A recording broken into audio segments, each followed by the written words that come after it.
Assalamu alaikum wa rahmatullahi wa barakatuhu. Dear students, today we will start our new chapter. Mid term का दूसरा सबक हम शुरू करेंगे। सबक नंबर 6, सफ़ा नंबर 22, सीरतुन नबी सल्लल्लाहु अलैहि वसल्लम। इस सबक में हम आप सल्लल्लाहु अलैहि वसल्लम के बारे में पढ़ेंगे, आप सल्लल्लाहु अलैहि वसल्लम की सीरत के बारे में पढ़ेंगे, उनके अखलाक, उनके किरदार के बारे में पढ़ेंगे। आप सल्लल्लाहु अलैहि वसल्लम सबसे आखिरी नबी हैं अल्लाह ताला के। अल्लाह ताला ने दुनिया में कम व बेश 1,24,000 पैगंबर भेजे हैं और आप सल्लल्लाहु अलैहि वसल्लम के बाद क़यामत तक कोई नबी नहीं आएगा। हम आप सल्लल्लाहु अलैहि वसल्लम की उम्मत हैं। आप सल्लल्लाहु अलैहि वसल्लम के अखलाक हमारे लिए अमली नमूना है। ठीक है, तो आप सल्लल्लाहु अलैहि वसल्लम की पैदाइश से पहले सऊदी अरब में एक वाक़या हुआ था और वो उस वाक़ये के बारे में मैं आपको बताऊंगी। एक बादशाह था अबरहा, जो बहुत ज़्यादा बहादुर था और वो जिस भी मुल्क जाता था वो उस मुल्क को फ़तह कर लेता था। उसने खाना काबा के बारे में बहुत सुना था कि खाना काबा एक खूबसूरत जगह है जहाँ पर लोग जाते हैं और अल्लाह की इबादत करते हैं। तो वो तो बहुत ज़्यादा दौलतमंद था। उसने एक बहुत खूबसूरत जगह बनाई और लोगों से कहा कि यहाँ पर आया करो और मेरी इबादत किया करो। तो एक मुसलमान था, वो वहाँ पर गया और उसने वहाँ पर नजासत कर दी, गंदगी फैलाई। तो जब उसे पता चला बादशाह को, तो उसे बहुत गुस्सा आया और उसने कहा कि अब मैं खाना काबा पर हमला करूँगा। उसने हाथियों का लश्कर तैयार किया।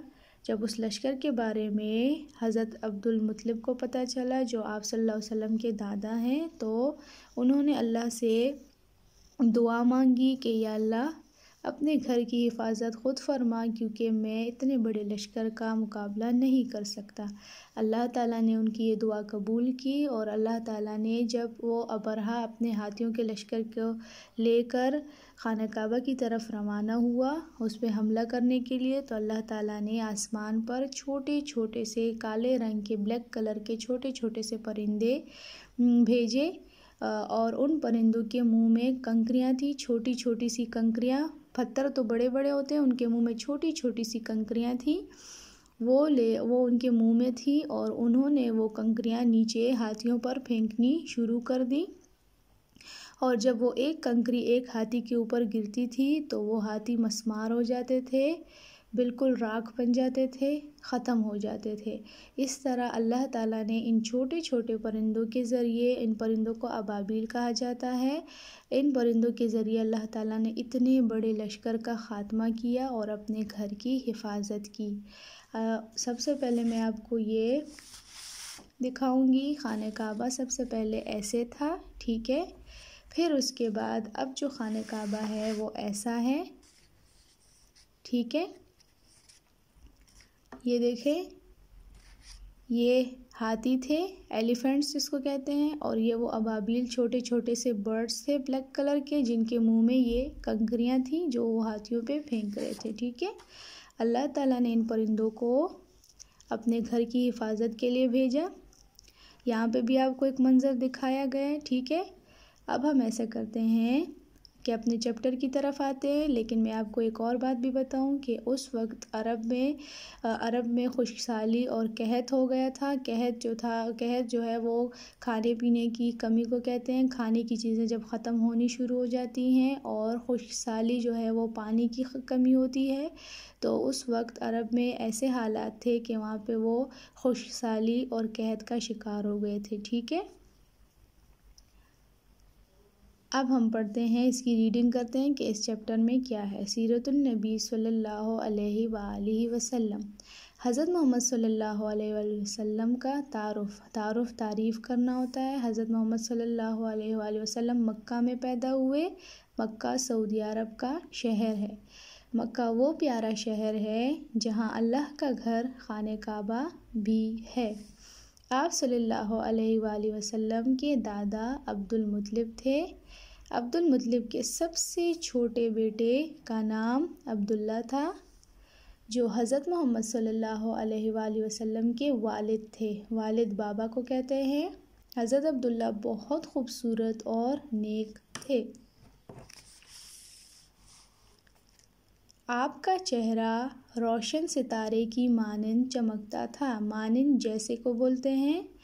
18 برس کی عمر میں حضرت عبداللہ کی شادی حضرت آمنہ سے ہوئی۔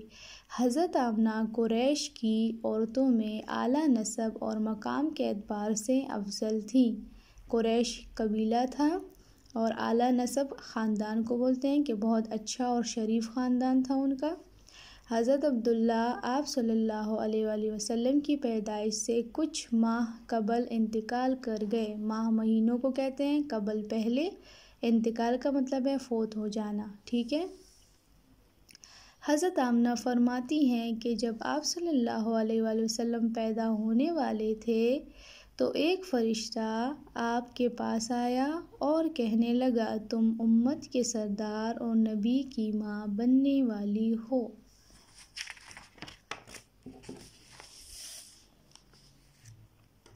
حضرت محمد صلی اللہ علیہ وآلہ وسلم ہاتھیوں والے سال میں پیدا ہوئے۔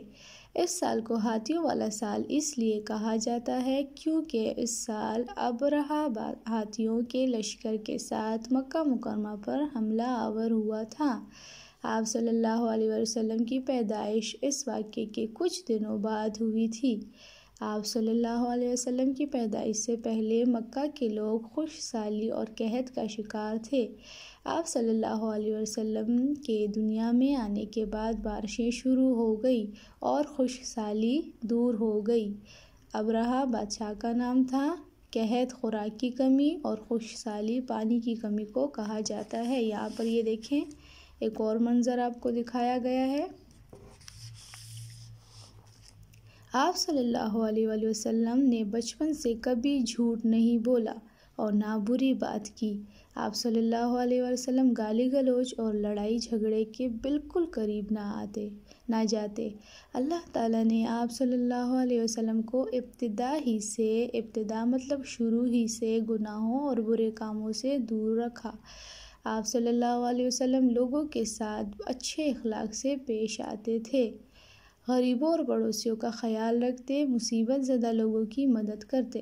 آپ صلی اللہ علیہ وآلہ وسلم کی سچائی اور صداقت کا چرچا پورے عرب میں ہو گیا۔ مطلب آپ صلی اللہ علیہ وسلم اتنے سچے تھے، اتنا وہ سچ بولتے تھے کہ ان کی سچائی اور صداقت کی باتیں جو تھی وہ پورے عرب میں پھیل گئی تھی، ٹھیک ہے۔ لوگ آپ صلی اللہ علیہ وسلم کو صادق اور امین کے لقب سے پکارنے لگے۔ صادق کا مطلب ہے سچا اور امین کا مطلب ہے امانت دار۔ مطلب آپ صلی اللہ علیہ وسلم کبھی بھی جھوٹ نہیں بولتے تھے اور نہ ہی امانت میں خیانت کرتے تھے۔ امانت وہ ہوتی ہے جب آپ کے پاس کوئی کچھ رکھے اور بغیر کسی چیز کی کمی کے اس کو وہ چیز ویسی کی ویسی واپس کی جائے، تو اسی لیے آپ صلی اللہ علیہ وسلم کو صادق اور امین کا لقب دیا گیا تھا۔ آپ صلی اللہ علیہ وسلم بچپن سے بالکل بھی جھوٹ نہیں بولتے تھے، نہ ہی کسی سے لڑائی کرتے تھے، نہ گالیاں دیتے تھے اور گناہوں سے بھی دور رہتے تھے۔ آپ صلی اللہ علیہ وسلم کے اخلاق بہت اچھے تھے، ہر کوئی ان کی تعریف کرتا تھا۔ وہ غریبوں اور پڑوسیوں کی، جو نیبرز ہوتے ہیں، پڑوسی ہوتے ہیں، ان کی بھی مدد کرتے تھے، غریبوں کی بھی مدد کرتے تھے، ان کا خیال رکھتے تھے، جو لوگ بھی مصیبت میں ہوتے تھے ان کی بھی مدد کرتے تھے۔ آپ صلی اللہ علیہ وسلم کے اخلاق ہمارے لیے عملی نمونہ ہیں، ٹھیک ہے نا۔ آپ صلی اللہ علیہ وآلہ وسلم کے جیسا کوئی بھی نہیں ہے۔ آپ صلی اللہ علیہ وسلم کی پوری زندگی سے ہمیں ہر قسم کے جو بھی ہمیں مسئلے مسائل ہوں، آپ صلی اللہ علیہ وسلم نے اپنی زندگی میں ہمیں ہر چیز کے کرنے کا طریقہ بتا دیا ہے، ٹھیک ہے۔ یہ ہم نے سبق کو اس کو پڑھ لیا ہے۔ اب آپ اس کی ریڈنگ خود بھی کریں اور امید ہے کہ اس کی سمجھ آپ کو آ گئی ہوگی، اس کی ریڈنگ بھی کریں۔ انشاءاللہ نیکسٹ ویڈیو میں ہمارے پاس جو بھی دوسرا کام ہوگا وہ ہم کریں گے۔ تب تک کے لیے اللہ حافظ۔